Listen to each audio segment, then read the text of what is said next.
So I'm going to share a little bit about the subject of today. Now, let me see what happens here. We're good. Okay, thank you. And so, what we were preparing for this meeting, specific meeting, is that so we talk about intuition. We talk about the still small voice. We talk about maybe even say extra perceptual, of extra sensory perception, for instance, ESP, or yeah, who knows what we're talking about here. But the thing is that intuition is one part, say, that comes with the idea of creativity, of creative expression. And it's not that we're going to dive deep into the idea of intuition. It's more like, well, a lot of choices you make automatic, but that's not intuition. You know, it's like you make them automatic. Or the other thing that can happen is like, well, I'm used to doing things like this, and yeah, that seems to work for me. So these things are not necessarily intuition, but does it need to be intuition, or does it need to have a name in the first place? So, like with always, we come back to the idea of totality. It's like you are the creative expression of God in your true nature. That is what you are. In your spiritual practice and in your transformational process, you come to know more and more aspects about yourself in the expression of yourself. And so in this Instrument of Truth class, we use a lot of that to, in fact, see that that is a part of you that you didn't recognize, or that you didn't give space, or that you didn't activate yet, or it is just sleeping in you while it's there. So maybe you're a great poet, but you don't even know it. Oh wow, that might give me some. I should try poetry too. So, you know, these things are. That's great to practice and to discover. That's really nice. I love that. And so, if you look at the idea of extra sensory perception, like the perception that goes beyond your senses, you could say the sixth sense, or but then it's still a sense. Like, okay, so that what it comes to you from beyond your own frame of reference. Now, this is a subject that we say come up against a lot, because it is like, say, the miracle is coming from outside of the frame of your frame of reference to give you a moment of recognition of truth, of shifting into a vertical perception instead of a horizontal one. That, just to mention that. So in the creative expansion of yourself, see, the way out is not within your frame of reference. It is not that it's going to happen in that.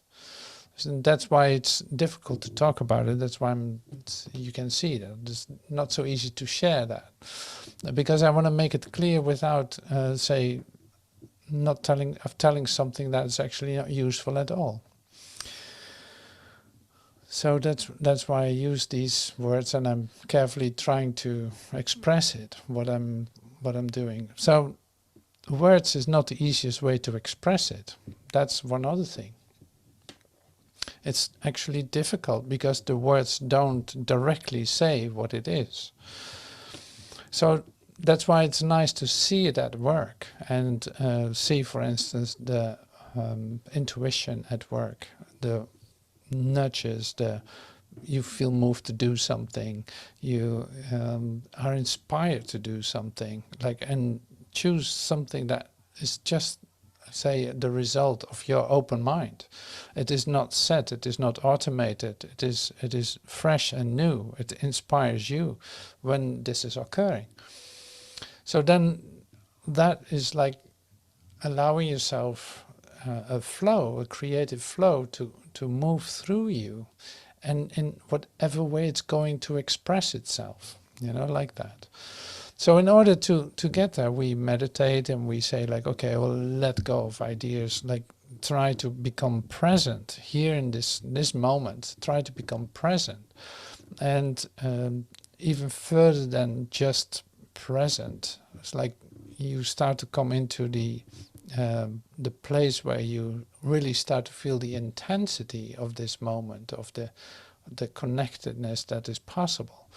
It's like you die each day, to live again. So it's like you give up your frame of reference, your fabric of time, your ideas that you hold about future, past, and all that. And just for a moment, you leave that behind to have a different experience of yourself to start with. So, and how's that going? Before I run too far, it's always like, well, how's that going? Do you have the idea, are you in an experience that you feel that you literally die into your own humanhood and get out of that? Because you have heard that it is there. So this is a bit of the theme that comes up this week, like with the listen, learn and do.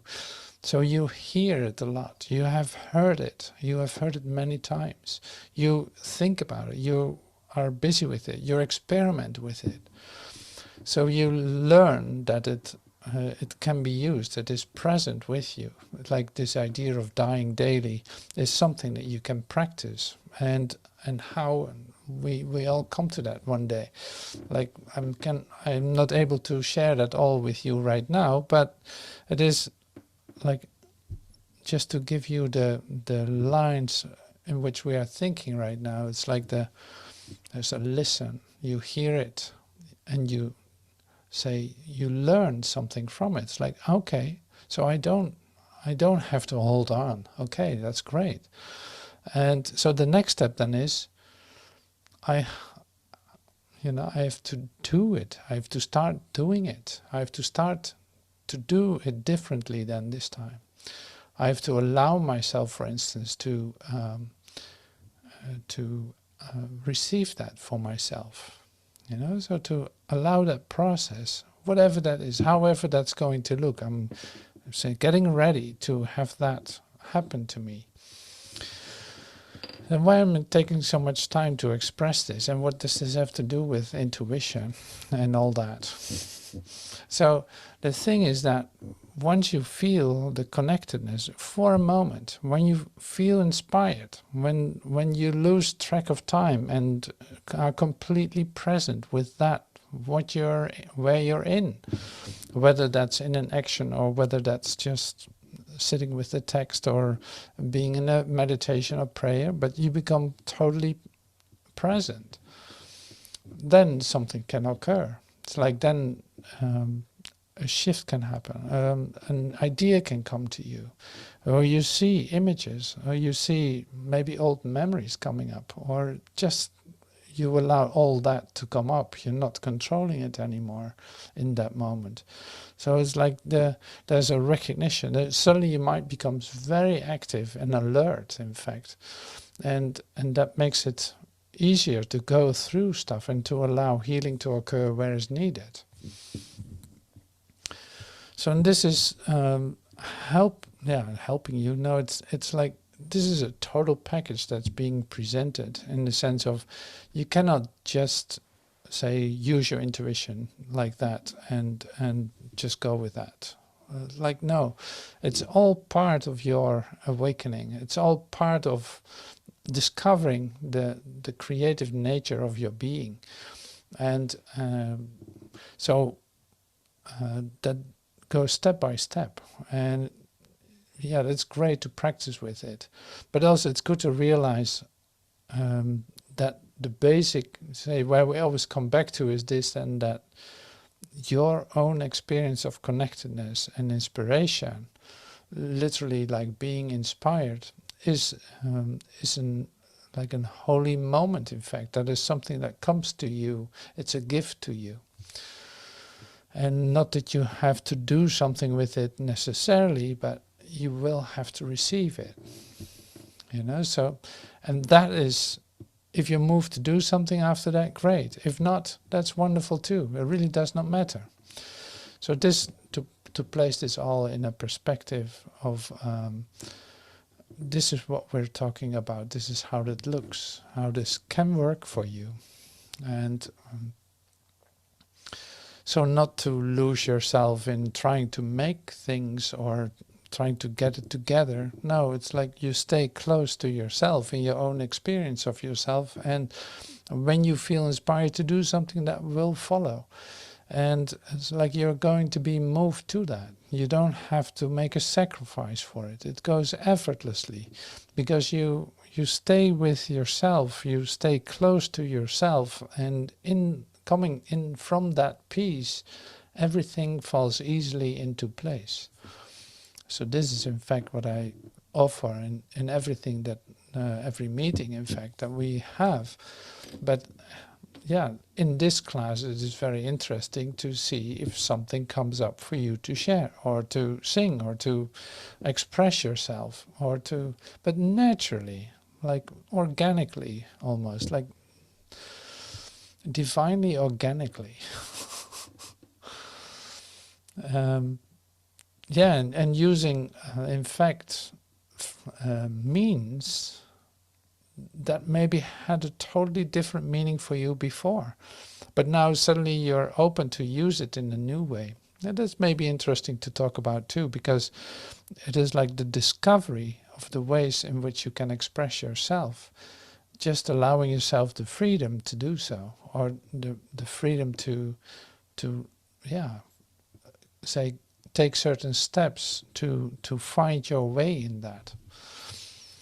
I hope you know what I'm talking about. Maybe it's pretty abstract what I'm saying, but as an example, like with my music, 3 years ago I had my little keyboard first, and some sounds, and I started to play with it, and it seemed to be like a really, yeah, great thing to do. I could make sounds that I love to make or to listen to, and one thing went to the other, and suddenly you see, oh, there's so much more, and while I'm practicing, I see also that it's easier for me to play and to find the chords and do all kinds of things and use effects in it. You know, it's like it expands by itself without necessarily to have that as a distraction, but more like, no, I come back to my rest. I'm not running and say, I'm not, let me say it like this, it's like I feel inspired to do it when I do it. And it doesn't take much time, it's not a sacrifice, it's not anything like that. It's like, no, this is just a beautiful communication that is taking place, and I allow that to occur. But there can be a development in it, things that you would expect yourself never to do. For instance, for me with the instruments, I had instruments before, but they were all like not electric. And now everything I have, like almost all of it is electric, is digital. And that is, I never expected myself to do that. So that's not a big deal, but I let go of the idea that I'm not allowed to use electronics to make music. So these things, this is what I mean. And so, yeah, that's great. So I'm really curious, of course, what you share with us today in this class. So what came up for you to share, or how are you going to express yourself in this? Yeah, I'd love to see that. So we're going to continue in class with that, and I'm stopping the introduction to this. So thank you so much, and I hope to see you soon.